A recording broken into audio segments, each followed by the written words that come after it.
세상에 나쁜 운동은 없다. 운동 그 자체가 나쁜 게 아니라 운동을 이상하게 하는 게 나쁜 것입니다. 허리가 안 좋으신 분들은 스쿼트를 하지 말라는 말 많이 들어보셨을 겁니다.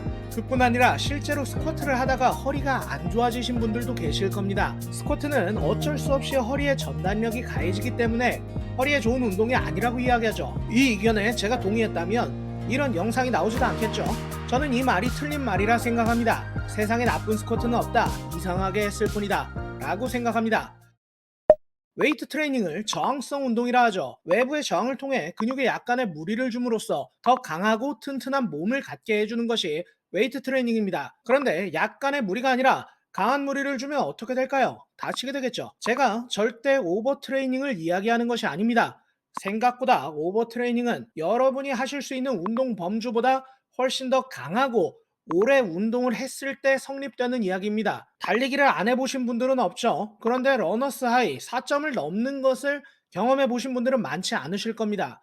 웨이트 할 때 오버 트레이닝이 되는 경우도 생각보다 흔하지 않습니다. 제가 이야기하는 건 오버 트레이닝이 아니라 잘못된 훈련 방식 때문에 생기는 무리함을 이야기하는 것입니다. 중상급자 기준으로는 훌륭한 훈련 방법이 될 수도 있겠지만 초보 기준으로는 적절치 않은 정말 잘못된 훈련 방식들 몇 가지를 말씀드리겠습니다. 이 의견들은 100% 저의 주관적인 견해일 뿐 이론은 아니라는 말씀을 먼저 드립니다. 초보분들께 정말 잘못된 스쿼트 훈련 방식 3가지. 첫 번째, 흉추신전. 두 번째, 신장 반사. 세 번째, 볼륨 트레이닝. 아까도 말씀드렸지만 이 방식들은 중상급자에게는 좋을 수 있는 방식들입니다. 저도 운동을 지도할 때 저 3가지 방식들을 실제로 많이 씁니다. 하지만 초보분들께는 절대 하지 말라고 말씀드리죠. 왜 그런지 하나씩 뜯어보겠습니다. 첫 번째, 흉추신전. 스쿼트 할 때 체스트업 많이 들어보셨죠? 가슴이 하늘로 향한다는 느낌 한번 줘보실까요? 그리고 이걸 했을 때 허리에 힘이 들어오는지 느껴보세요. 어떤 분들은 허리에 힘이 들어가고 어떤 분들은 배에 힘이 들어갈 겁니다. 허리가 아니라 배에 힘이 들어가는 분들은 체스트업을 하셔도 괜찮습니다. 하지만 허리에 힘이 들어가시는 분들은 하지 않는 것이 좋습니다. 왜냐? 허리에 힘이 들어가는 느낌은 척추가 종방향, 세로 방향으로 당겨질 경우 생기는 느낌이고 배에 힘이 들어가는 느낌은 척추가 횡방향, 가로 방향으로 지지가 될 경우 생기는 느낌입니다. 종방향, 세로 방향으로 척추에 힘이 들어가면 척추를 위아래로 당겨 누르는 힘이 작용하는 것이니 필연적으로 디스크 압력이 높아질 수밖에 없습니다.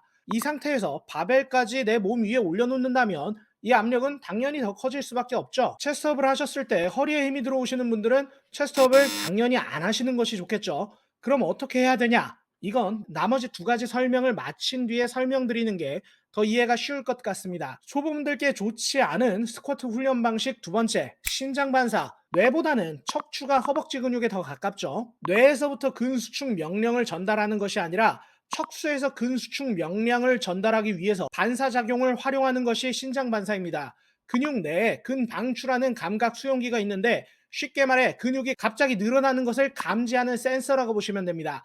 근육의 갑작스러운 늘어남을 이 근방추가 감지하게 되면 척수에서 다시 근수축 신호를 보냅니다. 뇌를 거치지 않고요. 그 결과 더 빠르고 더 강한 수축을 할 수 있다는 것이 이 신장 반사죠. 스쿼트 할 때는 순간적으로 앉게 되면 늘어난 하지 근육들로부터 반사작용이 일어나 순간적으로 하지 근육들이 수축하게 되는 것이죠. 이론적으로는 굉장히 좋은 방식 같아 보입니다. 하지만 실제로는 초보분들께 부상을 일으킬 수 있는 가장 주범이 바로 이 신장 반사라 감이 단언합니다. 신장 반사를 유도하려면 당연히 동작 속도가 빨라질 수밖에 없게 되고 스쿼트라는 동작이 익숙하지 않은 분들은 점점 해괴 망측한 자세로 운동을 하게 됩니다. 자세가 틀어지면 당연히 부상 위험은 커질 수밖에 없겠죠. 이뿐만이 아닙니다. 정말 만약 초보이지만 자세가 완벽한 상태에서 근육에 신장 반사를 전달했다 가정해 보겠습니다. 고무줄을 천천히 늘리는 것과 순간적으로 빠르게 늘리는 것 중 어떤 것이 고무줄에 더 많은 손상을 일으킬까요? 맞습니다. 빠르게 늘리는 것이죠. 상급자들은 오히려 이 신장 반사를 활용해 더 많은 근섬유 자극을 이끌어내거나 더 많은 중량을 들 수도 있겠지만 이는 부상의 위험과 함께 하는 것이기도 합니다. 이런 부상의 위험에 대한 변별력이 갖춰지지 않은 초보분들, 충분한 신체 통제 능력을 갖추지 못한 초보분들께는 절대 신장 반사를 추천하지를 않습니다. 초보분들께 잘못된 스쿼트 훈련 방식 3번째, 볼륨 트레이닝.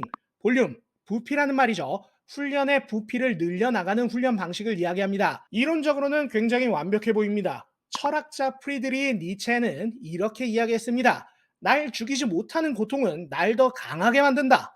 전 사실 이 말이 베스터가 한 말인 줄 알았습니다. 아무튼 이 말에 가장 어울리는 훈련 방식이 볼륨 트레이닝이죠. 조금씩 근육의 부하를 늘려가는 방식.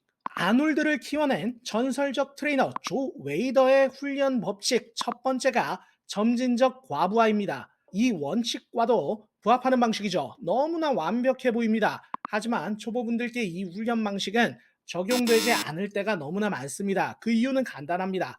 매 동작, 매 횟수마다 시행하는 동작이 전부 다 다르기 때문입니다. 동작 범위도 다르고 동작 속도도 다르고 형태도 다릅니다. 스쿼트를 예로 들면 마지막으로 갈수록 덜 앉고 속도는 빨라지고 자세는 틀어집니다.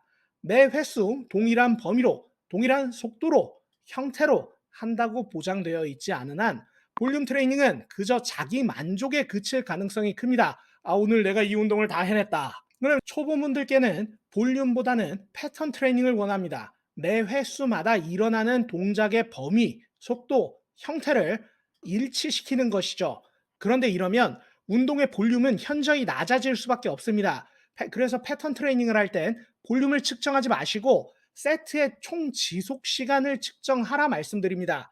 세트를 시작하면서 타이머를 켜고 세트가 끝나면 타이머를 꺼서 합산한 운동 시간을 목표로 하라 말씀드리죠. 예를 들어 스쿼트를 한다고 했을 때 스쿼트의 시작과 동시에 타이머를 누르고 세트가 끝나면 타이머를 끕니다. 이때 지속 시간이 1분이라고 하면 현재 누적 시간은 1분인 것이죠. 이렇게 만약 10세트를 진행한다고 하면 세트 진행 시간의 누적 총 시간은 10분이 되는 것입니다. 그러면 억지로 횟수를 채우는 게 목표가 되는 게 아니라 결국 내가 오늘 해야 할 세트 진행 시간을 채우면 되는 것이기 때문에 천천히 패턴에 집중할 수 있게 됩니다. 이제 세 가지를 종합해서 스쿼트를 할 때 어떻게 하면 허리에 부하가 생기지 않을 수 있을까를 넘어서서 어떻게 하면 스쿼트를 통해 허리가 더 튼튼해질 수 있을까까지 설명드리겠습니다.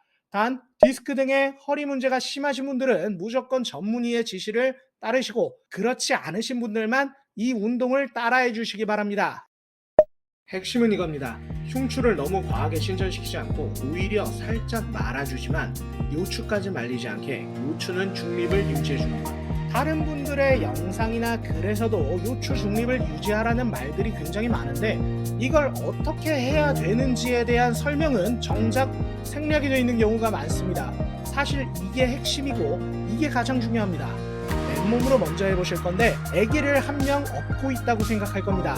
아기를 업어보지 않으신 분들은 쿠션이나 베개 등을 업고 따라하셔도 좋습니다. 아기를 업은 상태에서 스쿼트 스탠스, 양발 골반보다 살짝 넓게 앞꿈치는 바깥쪽으로 15도 정도 돌리기. 이 상태에서 앉아주면 되는데 상체를 지나치게 꼿꼿이 세우면 아기가 뒤로 발라당 넘어가겠죠.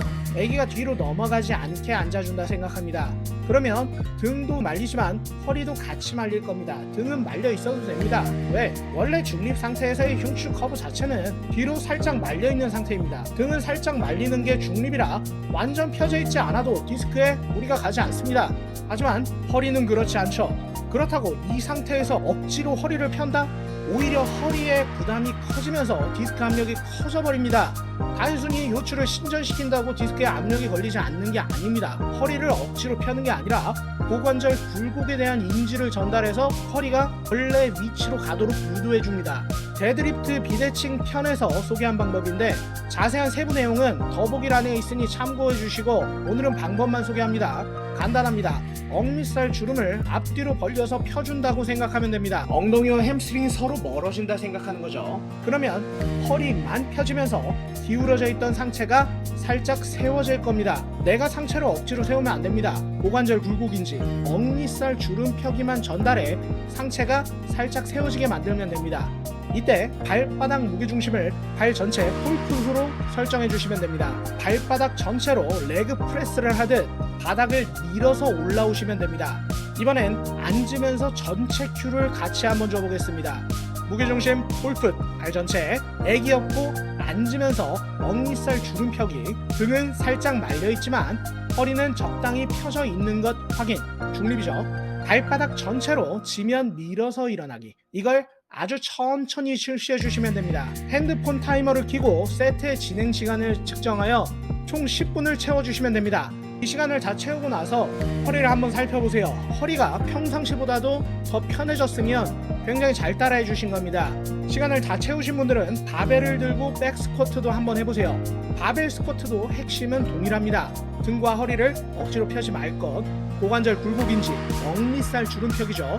굴곡인지를 통해 요추의 중립 유지, 무조건 천천히 실시, 신장만사 쓰지 말 것. 사실 이 방법 외에도 견착을 통해 척추에 걸리는 토크를 줄이는 방법과 호흡을 통해 복압을 획득하는 방법도 굉장히 중요한데 영상이 너무 길어지니 이건 다음 편에 다시 한번 소개해 드리겠습니다. 오늘 영상이 유익하셨다면 좋아요만 한 번씩 부탁드립니다. 감사합니다.